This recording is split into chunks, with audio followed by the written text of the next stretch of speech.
50 spins, 10 near-death moments, 1 penalty, 1 caution flag with his name on it, and a teammate who tried to shove him off the track. That was just the first race.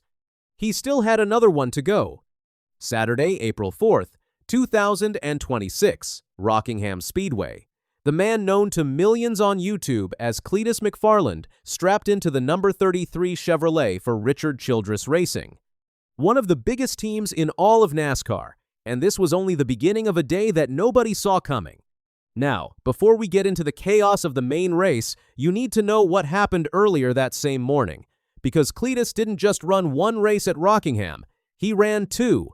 In the ARCA Menards East Series race, a 125-lap event, Cleetus drove the number 30 car for Rhett Jones Racing. He qualified 7th, and from the very start, he was racing hard. He passed Isaac Kitzmiller around the outside for 6th and held that spot for a long time. Then some other drivers had problems. Max Reeves got a cut tire and fell way back. Gavin Bocelli hit the wall with a flat tire. Suddenly, Cleetus was sitting in 4th place. He battled with Kitzmiller on restarts, went back and forth, and came out on top right before the halfway break. In the second half, he dropped to 5th for a bit, but then passed Connor Hall to get 4th back. A late caution froze the field, and when the checkered flag dropped, Cleetus McFarland finished 4th, his best result ever in any NASCAR race. His very first top 5. 15-year-old Tristan McKee won that race, going back-to-back to start the 2026 season, but the story was all about Cleetus. When he climbed out of the car, he was fired up, and he gave all the credit to one person, the late Greg Biffle. Biffle, the NASCAR legend, had been mentoring Cleetus before a tragic plane crash took his life in December 2025, just a week before Christmas. Biffle was on his way to visit Cleetus when it happened. The two of them had also flown supplies and ran rescue missions together during Hurricane Helene flooding in the Carolinas. After the ARCA race, Cleetus said, "Honestly, I just went out there and turned left for Greg Biffle. I had more confidence today than I've ever had in a stock car." He added, "I think he'd be happy I didn't do anything stupid. Biff didn't teach me dumb stuff, so I didn't do any dumb stuff today." That right there would have been enough for one day, but the real test was still coming. Later that afternoon, Cleetus lined up 35th dead last for the 250-lap NASCAR O'Reilly Auto Parts Series race. And this was a completely different level. Faster cars, better drivers, way more intense. Before the race, veteran crew chief Rodney Childers had said flat out that it would be a miracle if Cleetus finished. Dale Earnhardt Jr. gave him one piece of advice: stay out of the news. Social media had been ripping him apart for weeks. So what happened when the green flag dropped? Total chaos. On about lap 3, Cleetus got way too excited. He had a run on the car ahead of him and dove to the bottom, putting himself 3 wide going into turn 1. He slid sideways. The car got loose. Everyone watching held their breath. But somehow, he saved it. No contact, no damage, just a lot of scared people.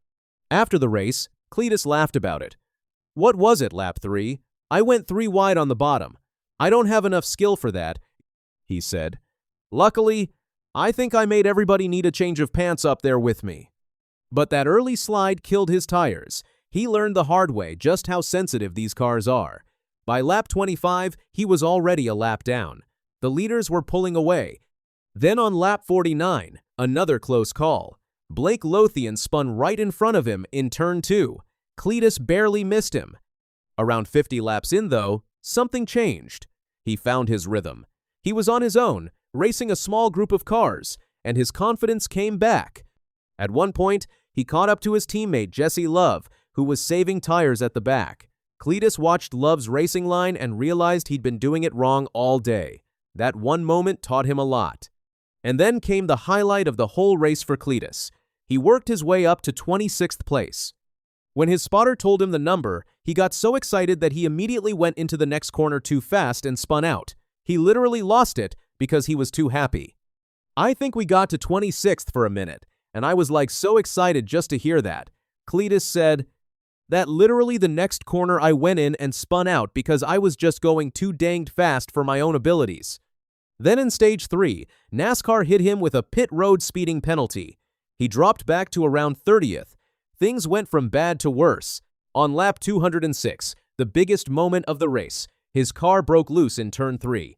He slid to the bottom of the track, spun back into traffic, and brought out the caution flag. It was the 7th caution of the day. No contact, thank goodness, but it was close. And then, late in the race, his own teammate Austin Hill bumped him down onto the apron. Hill was fighting for position and apparently got frustrated that Cleetus was in the way. Cleetus kept it straight and kept going. When the checkered flag finally dropped, Cleetus McFarland finished 32nd, 6 laps down behind winner William Sawalich. His car was beat up and he was nursing a tire issue at the end. But the car was in one piece, and he finished. The thing that crew chief Rodney Childers said would take a miracle, Cleetus actually did it. He called it the hardest thing I have ever done in my life. Then he asked the question everyone was wondering. Did I ruin anyone's day other than my own? I did not. Broadcaster Kyle Petty, who had doubted Cleetus before the race, gave him full credit afterward. I have to say, Cleetus did what he needed to do. He ran every lap, Petty said. He didn't tear anything up. He didn't really get in anybody's way, and that's what he needed to do to shut up guys like me. Justin Allgaier, the 2024 Series champion, also praised him. I thought Cleetus did a great job. Allgaier said, he did a really good job this morning in the ARCA race. I'm proud of him. He put in the effort. But when asked if he'd trust Cleetus to push him in the draft at Talladega, Allgaier paused. Look, man, I can't answer that because I think there's a couple that we race with weekly that I don't know that I would want to draft with at Talladega. And that brings us to the big question. Will NASCAR actually approve Cleetus for Talladega? See, the whole reason Cleetus raced at Rockingham was because NASCAR required it. They needed to see him compete at this level before letting him race on super speedways. He's got a 3-race deal with RCR this year. Talladega is at the end of April, then Daytona in August, then Talladega again in October, but NASCAR has to say yes first. Danny Lawrence, RCR's vice president of O'Reilly Series operations, wasn't so sure the answer would be yes. I think he did a great job, but we got to be better, Lawrence told motorsport.com. He pointed out that they never got to do a live pit stop during the race, something NASCAR specifically wanted to see. Lawrence said he would not be surprised if NASCAR asked them to run another race before going to a super speedway. But Cleetus? He wasn't worried at all. After talking about all his mistakes, he paused, acted like maybe he shouldn't come back, and then said, "Psych! See you guys in 2 weeks at Talladega. That's right." Across both races that Saturday, Cleetus completed 369 of his 375 scheduled laps. He earned a career-best 4th in ARCA and a 32nd place finish in his O'Reilly debut. He honored Greg Biffle. He silenced some of the loudest doubters, and he gave us one of the most entertaining NASCAR weekends in a very long time.